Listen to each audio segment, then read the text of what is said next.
우리는 예배와 이 땅의 삶이 분리되어 있다고 생각합니다. 오늘 이 예배와 말씀을 들으신 후에 합쳐지기를 소원합니다. 여기에서 아무리 예배를 잘 들으셔도 소용없어요. 성경에 보시면 공예배가 50점, 삶의 예배가 50점, 합해서 100점 만점인데 이 지금 예배를 50점 만점에 50점 드릴 자신이 있습니까? 쉽지 않습니다. 계속 머릿속에 잡다한 생각들이 오고 예배를 드리는데 내 생각으로 가득 차 있고 예배를 드리는데도 반항하고 기쁨이 없고 그렇지 않습니까? 쓰러져서 벌벌 매고 힘은 없고 어느 날은 또 힘차게 하고 그러니까 제 말은 50점 만점에 40점 받기가 쉽지 않다는 얘기입니다. 100점 만점에 80점이 쉬운 게 아니에요. 그런데 여기에서 만점을 받아가 그날 성령 충만하고 막 찬양하고 다 했다 치더라도 삶의 예배가 엉망이면 과락입니다. 그렇잖아요. 성경은 어떻게 말씀하냐 하면은 공예배가 50점이면 절반이면 삶의 예배가 50점이라고 말합니다. 그래서 여기에서 들었던 말씀을 행할 수 없으면 그 사람은 안전뱅이 신앙입니다. 귀머거리요 봉사입니다. 어린 아이입니다. 젖먹이입니다. 또 어떻게 하면은 이 양쪽 삶을 다 승리하며 살 수 있나? 이것이 오늘 설교의 주제입니다. 구원 받으셨습니까? 구원받은 사람이라 하더라도 성령님을 따라 걷지 아니하면 육적인 그리스도인으로 살아갑니다. 육적인 그리스도인이란 구원받은 사람은 영이 살아나서 내 영이 나를 주도하면 내 혼과 마음과 생각이 영을 따라가면 육은 그냥 같이 갈 수 있는데 육적인 그리스도인은 구원을 받은 이후에도 내 생각과 내 고집이 강하기 때문에 육이 나를 이끌어갑니다. 성경에 나와 있는 얘기를 하는 겁니다. 신학이 아닙니다. 육이 나를 이끌어가니까 육신을 따라 내 마음이 가는 거죠. 그러니까 세상 가는 대로 육신간도 따라가는 거죠. 그러니까 영은 완전히 짓눌려 살아가는 거죠. 기절한 상태죠. 육적인 그리스도로 살아가는 것은 신앙생활을 하면서 굉장히 괴로운 일입니다, 여러분. 왜? 모든 신앙생활과 삶과 자녀를 키우는 문제와 돈을 버는 문제, 공부를 하는 문제, 심지어는 교회 와서 헌신 봉사하는 것도 노동이 되는 겁니다. 힘들어 죽는 겁니다. 우리 해보지 않았습니까? 초신자들은 모르겠지만 교회 생활 5년, 10년 한 사람들은 겪은 일입니다. 참 힘들죠. 성령님을 따라 걷지 아니하면 늘 인생이 외롭고 지치고 힘들게 됩니다. 신앙생활과 세상생활에서 기쁨과 승리를 맛보려면 성령님을 따라 걸어야 합니다. 성령님을 따라가면 십자가의 삶을 살 수 있습니다. 성령님을 따라가면 나는 죽고 내 안에 예수님이 사십니다. 성령님을 따라가면 결코 정죄함이 없습니다. 성령님을 따라가면 죄와 육신과 세상을 이길 수 있습니다. 성령님을 따라가면 치열한 영적 전쟁과 삶의 전쟁에서 승리할 수 있습니다. 모든 보화가 성령님을 따라가는 데 있습니다. 그러면 어떻게 해야 성령님을 따라갈 수 있나? 어떻게 해야 성령님을 따라갈 수 있는가? 세 가지로 나눠서 말씀드릴게요. 첫 번째, 성령님의 일에 내 마음을 먼저 두어야 합니다. 이게 최우선 순위입니다. 성령님의 일에 내 마음을 둬야 한다고요. 그러면 가장 먼저 일어난 일이 정죄감이 사라집니다. 죄책감이 사라집니다. 이게 없으면 자유할 수 있는 거예요. 로마서 8장 오늘 말씀 1절로 2절을 같이 읽습니다. 그러므로 이제 그리스도 예수님 안에 있는 자들에게는 결코 정죄함이 없나니 이들은 육신을 따라 행하지 아니하고 오히려 성령님을 따르느니라. 이는 그리스도 예수님 안에 있는 생명의 성령의 법이 나를 죄와 사망의 법에서 자유롭게 하였기 때문이라. 아멘. 조심하실 것은 그리스도 예수님 안에 있다는 말은 구원받았다는 말인데 구원받으면 정죄함이 없는 거 맞습니다. 그런데 이거 조심해야 돼요. 왜? 이거는 칭의라는 겁니다. 어려운 말로 justification. 예수 믿고 구원받을 때 과거의 죄, 현재의 죄, 미래의 죄가 다 사해지면서 죄인의 신분에서 의인의 신분으로 바뀌었다는 것이지 죄를 안 짓는 게 아니에요. 앞으로도 지금도 짓고 있지 않습니까? 그러니까 무슨 말 하고 싶냐면 신분은 왕자의 신분인데 왕자가 게으를 수도 있죠. 왕자가 책 안 볼 수도 있죠. 족보, 신분은 왕이요 왕의 가문인데 죄를 지을 수 있는 거 아니에요. 그럼 어떻게 안 짓느냐? 나와 있잖아. 보세요. 육신을 따라 구원받아도 육신을 따라 걷지 아니하고 성령님을 따라 걷는 사람에게만 구원 이후에 정죄함이 없는 겁니다. 놀라운 법칙이죠. 성령님을 따라가면 그리스도 예수님 안에 있는 생명의 말씀이 우리를 죄에서 자유롭게 하는 거죠. 그럼 왜 죄에서 자유롭게 되는지 아세요? 로마서 8장 3, 4절에 답이 있네요. 같이 읽습니다. 이는 율법이 육신을 통해서는 연약하여 할 수 없었기 때문에 하나님께서는 자신의 아들을 죄 있는 육신의 모양으로 보내시고 또 죄를 인하여 그 육신 안에 죄를 정죄하셨나니 육신을 따라 행하지 아니하고 오히려 성령님을 따라 행하는 우리 안에서 율법의 의가 성취되게 하려 하심이니라. 아멘. 여기서 행한다는 말은 정확하게 걷는다는 뜻입니다. walk. 그러니까 육신을 따라 걷지 않고 길이지요. 길. 십자가의 길인가 육신의 길인가. 육신을 따라 걷지 아니하고 성령님을 따라 걷는 우리 안에서 율법의 의가 성취된다는 말은 정죄함이 사라진다 그 말입니다. 그러면 육신을 따라 걷는 것과 성령님을 따라 걷는 것의 결과는 뭔가? 결과가 있습니다. 로마서 8장 5절로 6절에 무시무시한 말씀이 나옵니다. 같이 읽습니다. 이는 육신을 따르는 자들은 육신의 일들을 생각하고 성령님을 따르는 자들은 성령님의 일들을 생각하기 때문이니 육신적인 생각은 사망이요 영적인 생각은 생명과 평안이니라. 아멘. 그래서 성령 충만하지 못하고 기쁨이 없고 평안이 없는 것은 본인의 문제라 이 말입니다. 구원 이전에는 모르지만 구원 이후에는 본인의 의지와 결단이 있어야 합니다. 나와 내 집은 주님을 섬기겠노라 라는 이 의지에 결단할 때 하나님이 도우시는 거지 언젠가 도우시겠지 안 돕습니다. 그렇지 않습니다. 하나님은 절대 우리를 기계적으로 다루지 않습니다. 성령님을 따라간다는 것은 뭐냐? 영의 일들을 먼저 생각하는 겁니다. 영의 일들의 우선순위를 두는 겁니다. 골로새서 3장에 보시면 1절로 3절입니다. 구원받았으면 이렇게 살아라 하는 얘기입니다. 같이 읽겠습니다. 너희가 그때 그리스도와 함께 일으키심을 받았거든 위에 있는 것들을 구하라. 거기에는 그리스도께서 하나님의 오른편에 앉아 계시느니라. 너희는 위에 있는 것들에 너희의 애착을 두고 땅에 있는 것들에 두지 말라. 이는 너희가 죽었고 또 너희 생명이 하나님 안에서 그리스도와 함께 감추어져 있기 때문이라. 아멘. 이렇게 우리가 항상 위의 것들을 구하고 영의 일들을 먼저 생각하면 우리 영 안에서 일어나는 일들을 의식할 수가 있습니다. 어떻게 영적인 것들을 분별할 거라 물어보는데 그거는 도딱가가 되는 게 아니에요. 그게 아니에요. 항상 생각이 문제예요. 뭐를 생각을 먼저 하는가에 따라 오늘 나는 그게 딸려가는 겁니다. 대저 그 사람이 생각하는 바가 그 사람이라. 오늘 이 시간 바뀌지 않으면 내일 안 바뀝니다. 이거 해놓고 나서 나중에 내 바꾸고 해놓고 나서 나중에 아이 다 크더라고. 다 크더라고. 맞습니까? 네. 먹고 살기 바쁜데 어떻게 해요? 그런 변명입니다, 여러분. 그때 같이 가는 겁니다. 신앙은 now and here. 지금 여기서 행하는 것이고 지금 여기서 바꾸는 거지 나중에 바꾼다는 말은 거짓말입니다. 나중에 보자, 두고 보자는 사람 절대 안 무서워요. 성경의 법칙도 맞습니다. 내가 뭐를 먼저 생각하는가, 영의 일, 하나님의 일을 먼저 생각하면 머릿속에 그거로 가득 차게 되어 있습니다. 네. 이런 거 압니까 여러분? 성령 안에 거한다 이런 말 들어봤죠? 주님 안에 거한다.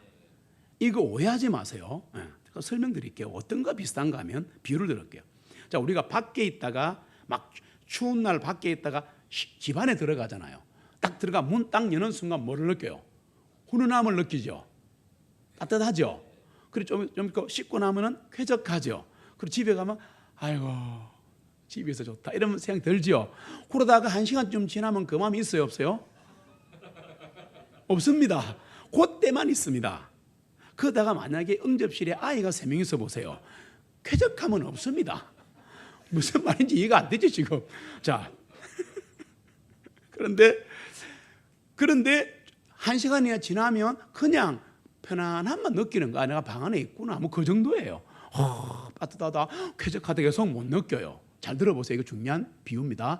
그런데 겨울날 문을 열고 딱 나갔습니다. 바람이 쉥 붑니다. 뭐 느낍니까? 어이구야, 이게 바람 분다야, 비 온다야, 우산하고 막 갖고 나가죠. 그때부터 막 날씨가 안 좋은 날 막 돌아다니고 있으면 집이 그리워지잖아요. 그렇잖아요. 사실 인간은 왜 집을 그리워하고 왜 고향을 그리워하느냐? 우리 본향이 하늘에 있으니까. 확실한 거예요 이거는. 근데 그때 못 느끼는 거지. 중요한 얘기 할게요. 그러면 보세요. 주님이 내 안에 거하신다는 말은 내가 추위에 떨다가 방 안에 들어간 느낌과 똑같습니다. 섬에 성령 충만을 받으면 난립니다. 아이고 따뜻하네, 아이고 충만하네, 우와 주님이 나와 함께 하시네. 그러다가 함께 하나? 자, 요게 느낌이 온다는 거예요. 왜 그런가 하니까 방 안에 계속 있으니까 모르는 거야. 주님의 보호하심을 받고 있으니까 못 느끼지만 주님은 함께 하신다. 그거를 주님 안에 거한다라고 말합니다. 요거 예화 잘 기억하시면 힘들 때 일어날 수 있습니다. 내가 지금 방 안에 있나 없나 확인하시면 됩니다. 이와 같이 우리가 성령님을 따라 걷는다는 거, 영예를 생각하는 거 항상 의식할 수는 없다. 방 안에 있는 거 있을 때 뭐 우리가 막 편안함을 계속 느끼는 게 아니듯이. 그런데 하나님을 아는 것과 하나님의 뜻에 대해 지극히 민감한 직관을 가질 수 있다. 뭔 말인지 아시겠어요? 근데 이러한 경건의 삶은 우리가 경건의 삶, 영적인 삶이라 그래요. 성령 충만한 삶 다 같은 말인데 믿음의 삶, 경건의 삶이라 합시다. 제일 무난해요. 경건의 삶, 거룩한 삶, 이거는 잘 들으세요. 위대한 영적 체험을 통해 이루어지는 게 아니라는 겁니다. 그걸 아셔야 돼요. 예배 시간에 한번 막 뜨거워지고 눈물을 내고 했다 해서 위대한 삶을 살 수는 없다는 걸 아셔야 합니다. 성경의 법칙입니다. 그럼 뭐냐? 경건한 삶, 믿음의 삶, 신앙의 삶은 매일매일 일어나는 일상의 삶 속에서 하나님 안에 거하고 쉴 때만 가능하다.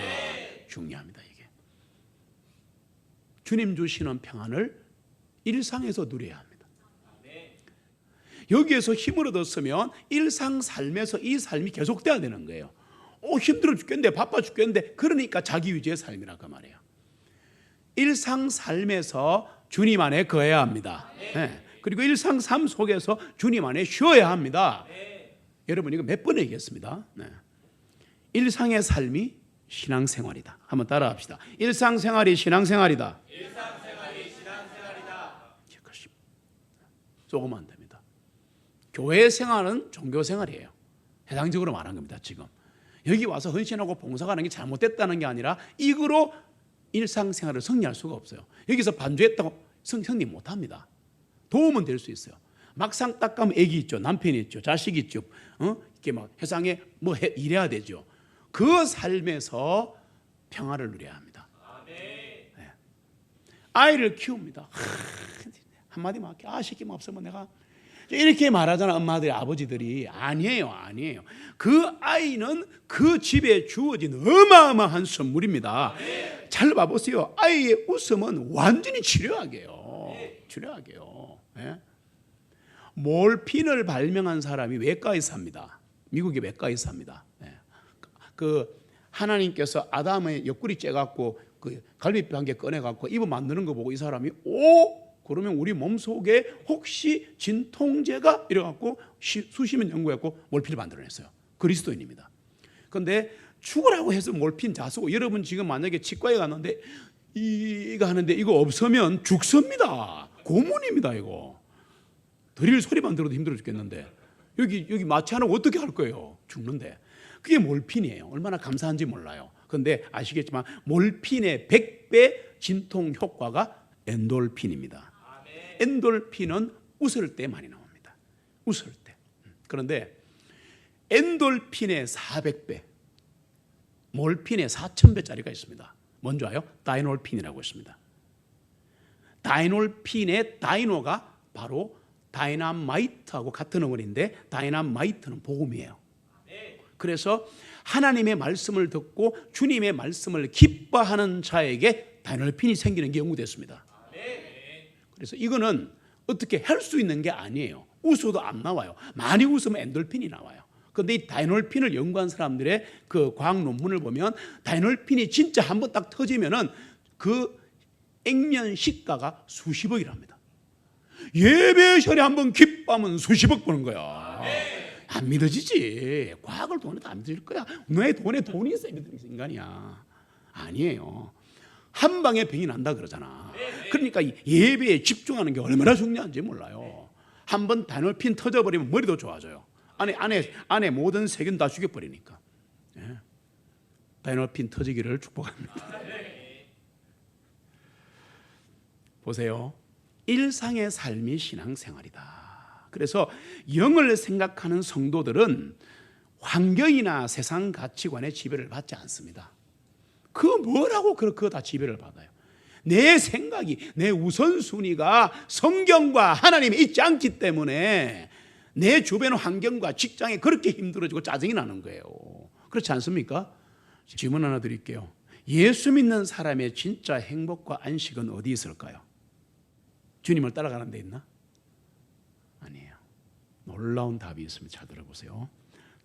성경적으로 답을 할게요. 예수 믿는 사람의 진짜 행복과 진짜 안식은 단순히 그리고 조용히 하나님의 뜻을 행하는 데 있다. 그거 아세요? 친구들 다 대비 보세요. 이 답이에요. 하나님의 뜻을 복잡하지 않게 맨날 얻어 터져가면서 막 이렇게 막 반항하면서 가는 게 아니라 그냥 조용하게 단순하게 그냥 하나님 내게 맡기신 그 뜻을 행하면 거기에 행복과 안식이 있다고 성경이 증거합니다. 오늘 이 부분 잊지 마세요. 하나님과 하나 된 삶을 사는 영혼들은 주님의 일을 할 때와 똑같은 열심으로 일상생활에 일어나는 모든 일들을 기쁘고 즐겁게 할 수 있다. 하나님과 하나가 되면, 주님과 하나가 되면, 성령과 하나가 되면, 성령님을 따라 그러면, 주님과 동행하면 다 같은 말인 거라. 다 같은 말인 거라. 비슷한 말인 거라. 그렇게 하면, 그렇게 사는 사람은 주님의 일을 할 때나 일상생활에 일어나는 일을 할 때나 똑같은 기쁨과 열심으로 일할 수 있다.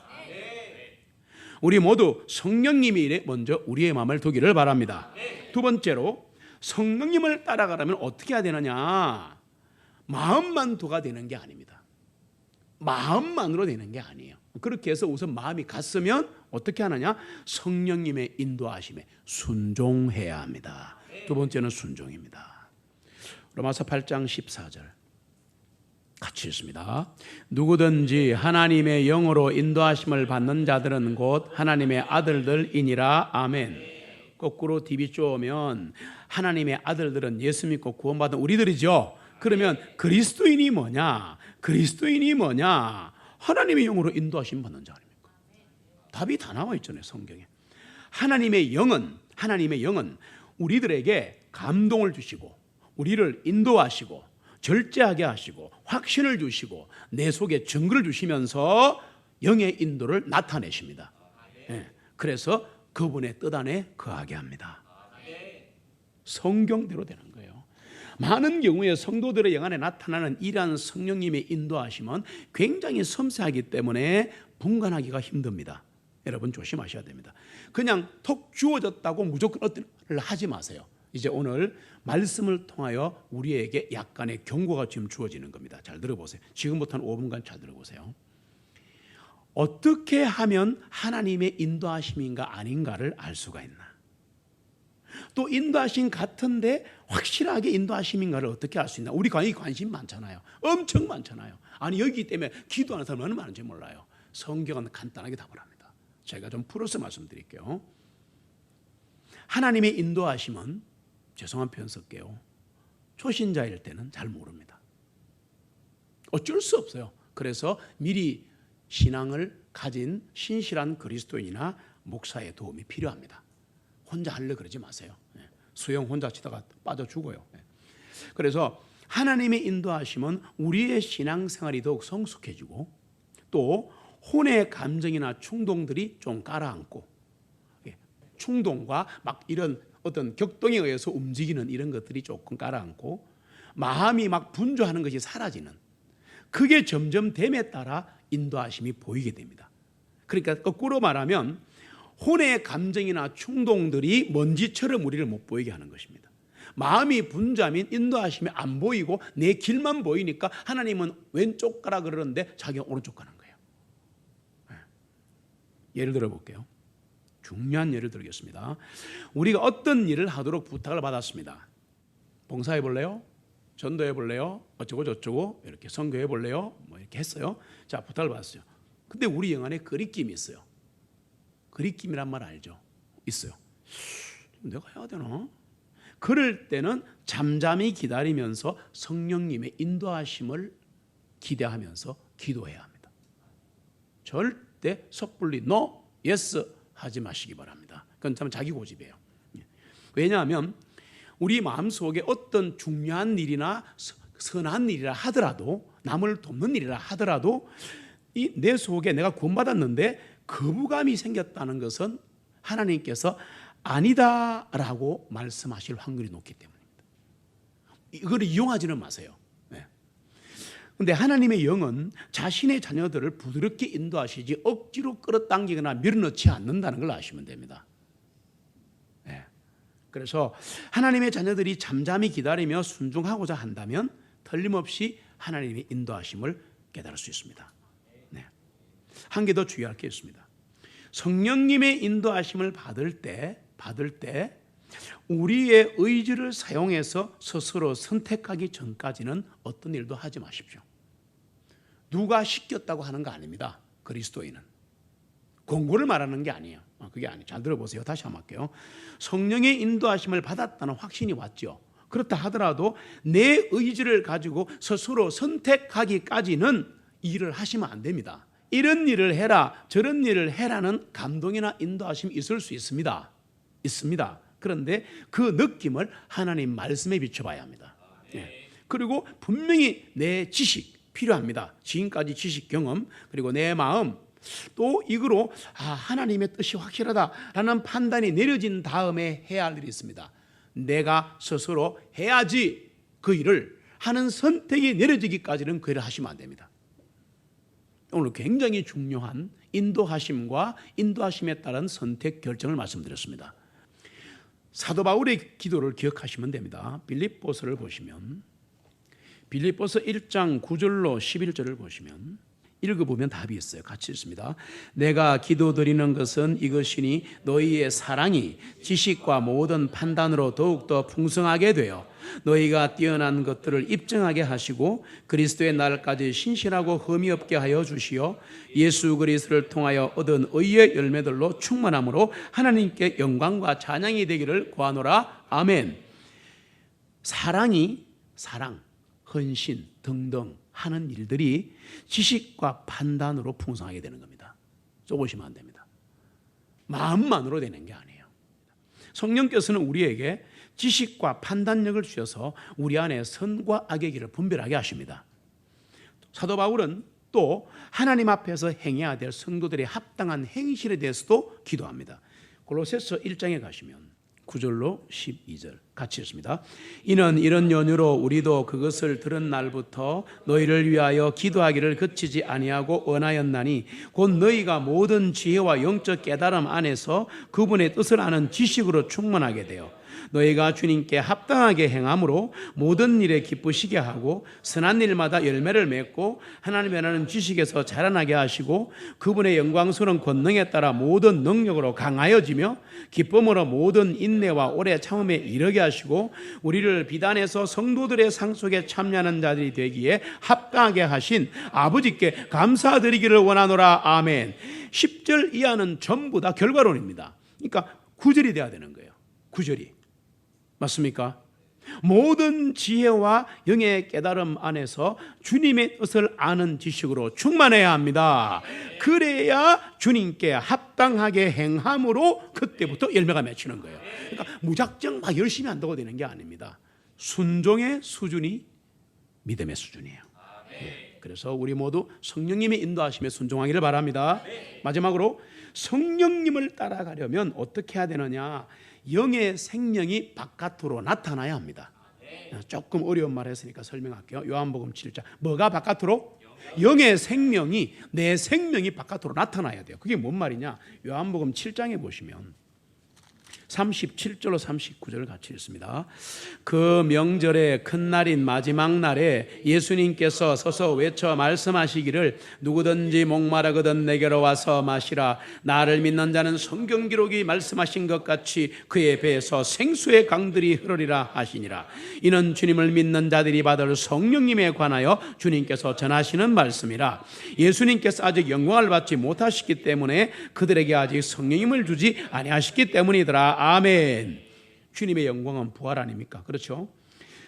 성경 기록이 말씀하시기를 목마르거든 내게로 와서 마시면, 나를 믿으면 배에서 생수의 강이 흐른다는 말은 성령이 충만하다 그 말입니다. 자, 그런데 그러면 들어왔죠. 잘 보세요. 이 쌍 법칙은요, 인풋이 있으면 아웃풋이 있어야 돼요. 이게 기독교인들이 이게 그리스도인이 이게 안 되는 거예요. 듣기는 막 당나귀 귀처럼 들어가고, 근데 이게 안 되는 거야. 행하는 게 안 돼. ET야, ET. 잘 들어보세요. 무슨 말인지.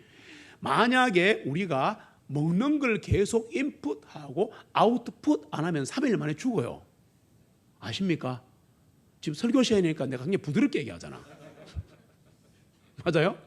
꾸역꾸역 넣고 해탈 안 하면 죽습니다. 안에 독이 차가지고 금방 죽어버려요. 그러면 육신은 그렇게 민감한 사람들이 나쁜 거 말고 좋은 게 더라도 흘려보내야 합니다. 그래야지 썩은 물이 안 되고 그게 샘물이 되고 옹달샘이 되는 거예요. 흘려보내야 되는데 이거를 못하는 거예요. 우리가 마지막 말은 이 말입니다. 지금 이 말을 하는 거예요. 그래서 흘러 들어온 게 있으면 바깥으로 흘러나가는 게 있어야 한다. 인풋이 있으면 아웃풋이 있어야 육체도 건강하고 영혼도 건강하다. 주님의 많은 자녀들이 영이 억압된 가운데 고통받고 있습니다. 교회 와서 은혜만 받으려고 하는 거야. 받았으면 줘야지. 꼭 전도만 말하는 게 아니에요. 육체 운동이 부족하면 몸이 약해지는 것처럼 영이 넘치게 흘러가지 못하면 영이 고통을 당한다. 이 법칙 알고 있어야 한다. 그래서 우리 안에 있는 영의 생명은 바깥으로 표현될 수 있어야 한다 그 말입니다. 그렇지 않으면 영이 나약해지고 받아들이는 데만 익숙해지는 거죠. 영이 정상으로 활동할 때는 영이 자연스럽게 흘러나옵니다. 이거는 수다스러운 본성의 삶하고는 달라요. 막 뭘 하려는 게 아니에요. 자연스럽게 그냥 물이 흘러가듯 하는 겁니다. 옹달샘에 물이 넘치면 그냥 넘어가듯이 아주 건강한 물이 흘러가면 마신 사람이 아주 생기를 얻지 않습니까? 썩은 물 먹으면 그 사람 죽고 나도 죽어요. 사도행전 3장에 보시면 이 내용 안 읽어도 알겠죠. 네. 베드로와 요한이 기도 시간이 되어 기도 시간은 정해놓고 하는 게 제일 좋습니다. 그래서 올라가는데 거기 안전뱅이가 있지 않습니까? 그래서 뭘 얻을까 싶어서 쳐다보는데 그때 베드로가 뭐라 그랬어요? 은과 금은 내게 없거니와 내가 가진 것을 네게 주노니 나사렛 예수 그리스도 이름으로 일어나 걸어라 이랬지 않습니까? 그러자 오른손을 잡아 일으켜주자 발과 발목에 힘을 얻으면서 뛰어 걷고 성전에 들어가면서 하나님을 찬양하니까 모든 사람이 그걸 보고 난리가 나서 어떻게 결과가 뭐예요? 5,000명이 예수를 믿는 거야. 자, 이 기적 사건으로 어떤 일이 나는가? 사도행전 4장으로 갑니다. 1절로 4절 같이 읽습니다.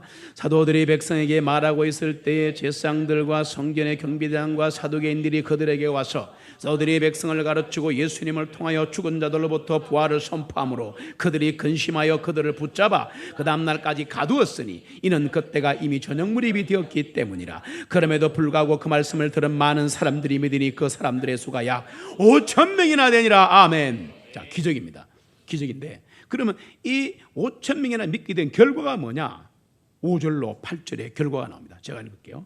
그 이튿날이 되자 그들의 지휘자들과 장로들과 서기관들과 대제사장 안나스와 가야바와 요한과 알렉산더와 대제사장의 친족 중 많은 사람들이 예루살렘에 함께 모여 서들을 한가운데 세워놓고 그들에게 묻기를 너희가 무슨 권능과 누구의 이름으로 이 일을 행하였냐 하니 그때 베드로가 성령님으로 충만하여 그들에게 말하기를 너희 백성의 지휘자들과 이스라엘의 장로들이여 그랬습니다. 뭔 말이냐 보세요.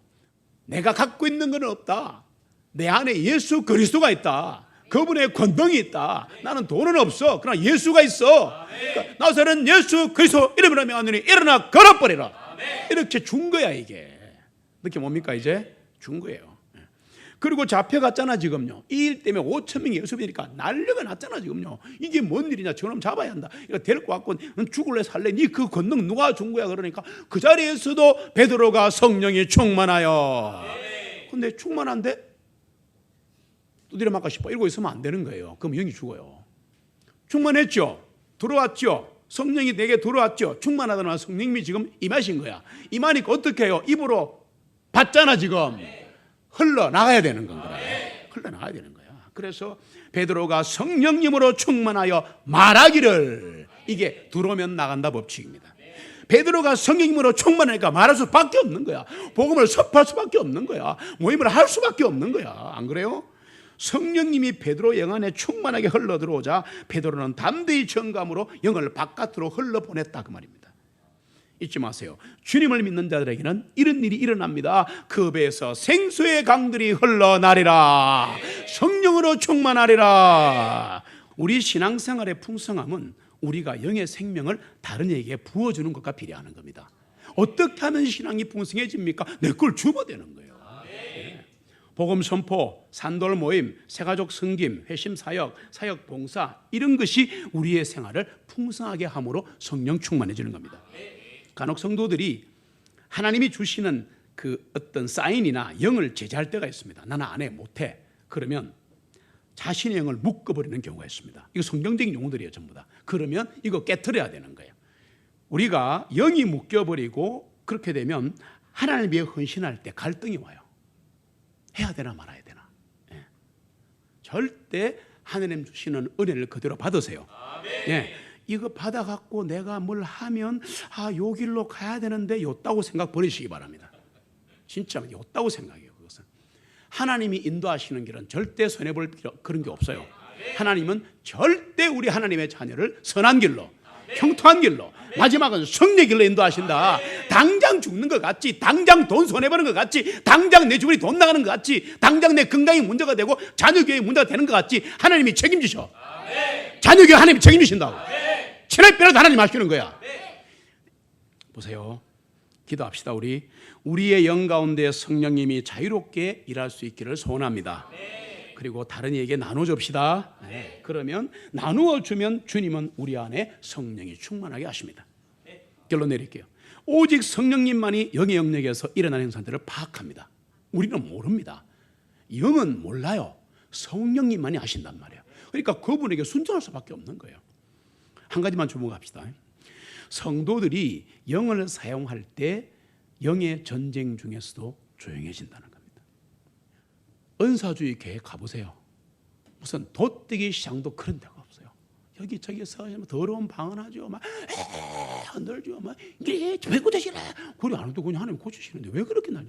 시끄러워서 들을 수가 없어요. 말씀은 꼭 초등학교 수준의 말씀 전해놓고, 맞죠? 몇 개 전해놓고는 병 고쳐지라, 그만 물러가라, 막 예배 시간에 그따구 소리 하고 있어요. 예수 계시는데 뭐 그따구 소리 하고 있어요. 제 말 이해합니까? 은사주의 교회는 이 영의 전쟁을 하는데 시끄러워 죽겠는 거예요. 여러분, 어린 아이들이 전쟁 노래할 때 시끄러워요, 안 시끄러워요? 시끄러워요. 총도 아닌 그거 나무총 하나 들고 다다다다다다 니 죽었다 다다다다다 하기도 아무도 안 죽는다. 한번 가보세요. 꼬마들 놀 때 얼마나 시끄러운지 몰라요. 막 그래갖고 뭐 칼도 뭐지 나무칼 한 게 이거 그 칼도 아니고 뭐야 그거 플라스틱 칼 한 개 들고 앉아갖고 빽 치면 뭐 죽지도 않잖아. 그렇게 싸운다 우리가. 여러분, 진짜 GIA나 특공대나 특수부대들은 어떻게 움직입니까? 소리 없이. 맞아요. 다 치라고 안 보이게. 칼 딱 놓차고 가까이 오면 찌르고 막 총 딱 들고 멀리 수류탄 던지고 막 훈련 철저히 받아갖고 딱 움직여갖고 그냥 나타나면 바로 탁 잡아 죽여버리잖아요. 나 여기 특수부대 왔다 바로 지가 죽어버리는 게. 아이고 주여. 여러분, 영적 전쟁을 감당하시려면 조용하게, 은밀하고 위대하게. 어디서 많이 본 영화 제목이다. 마무리할게요. 성도들이 영을 사용할 때는 영의 전쟁 중에 조용해진다는 거. 승리는 오직 조용하고 단순한 말씀 가운데 온다. 그래서 열왕기상 19장에 보시면 안 필요돼요. 거기 보시면 엘리야가 나옵니다. 앞에서 전쟁할 때는 난리였습니다. 갈멜산에서 싸울 때는 난립니다. 엘리야가 그때마다 조금 덜 떨어져 가지고 그래가지고 덤벼 800명 800대 1 해봐 그래갖고 막 아침에 너희들이 한번 해봐. 자 여기 한번 송아지 불태워봐. 그러니까 이 바알 제사장들이 뭐랍니까? 막 하다가 안 되니까 막 지 몸을 막 자르고 난리 났죠. 그러니까 성경에 보면 이렇게 나옵니다. 너희는 똥누러 갔나? 요렙이 입고 옵니다. 앉아가지고 그만큼 요란하게 진정했어요. 그리고 끝나니까 막 구름 하나가 딱 나타나니까 어떻게 해요? 왔나 보입니다. 그래 왕이시여 지금부터 비 올 겁니다. 네, 따라오시오. 그리고 허리 딱 메고 따라와. 요란합니다. 딱 내려가고 전쟁 끝나고 나니까 이사벨 여자가 쥐기쁘라 엘리야 죽여라. 그리고 군사를 보내니까 남자가 돼서 여자가 그냥 한마디에 머리 겁을 먹어. 겁을 팍 도망을 다니지 않습니까? 잘 보세요. 요란해요. 그런데 호렙산에 가지 않습니까? 그런데 호렙산에 가서도 동굴에 숨어 있잖아요. 이제 앞에 온 게 너무 힘이 들어가지고 하나님이 나와라 동굴에 서라. 그러고 뭘 보신지 아세요? 엘리야 딱 세워놓고요. 그 앞에 지진이 나잖아. 와, 되게 재밌었을 것 같아요. 팍 지진 나고 바위가 터지고 막 이거 완전 무협지야. 이거는 완전히 막 공상과학 소설 아니에요? 팍 터지고 막 불이 막 일러고 막 엘리야 놀라고 막 이랬으니까 바람 후에도 지진 후에도 불에도 하나님은 모습은 보이지 않고 음성도 들리지 않더라. In a small still voice, 작고 세밀한 음성으로 엘리야야. 여러분 성령의 음성은 세밀하십니다. 분주하고 힘들고 막 정신없고 이러면 안 들립니다. 불렀는데 안 들려요. 보여주신 거야. 앞에서 막 터지고 난리인데 안 들리는데 조용하게 들리는 거야. 그래 엘리야가 가만히 있으니까 내려가서 왕을 세워라. 이렇게 또 일을 주시는 거야. 되시기를 축복합니다. 성도들의 영을 강건하게 하시고 원수 마귀들의 세력을 대적하게 하시는 분은 성령님이십니다. 우리가 아니에요. 우리에게는 이같이 오직 성령님을 따라가게 하는 십자가를 중심으로 한 영의 생활이 필요하다. 기억하십시오.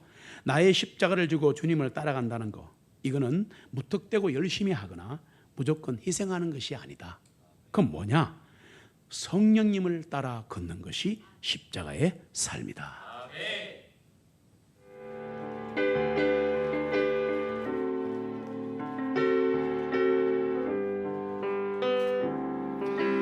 내 마음에 주를 향한 사랑이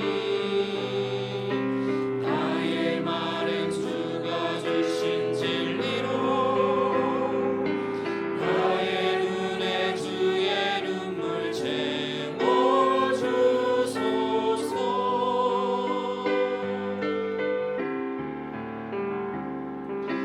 내 입술에 찬양의 향기가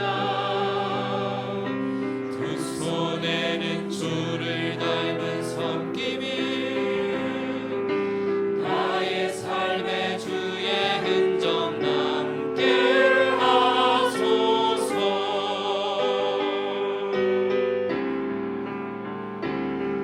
하나님의 사랑이 영원히 함께하리. 십자가의 길을 걷는 자에게 순교자의 삶을 사는 이에게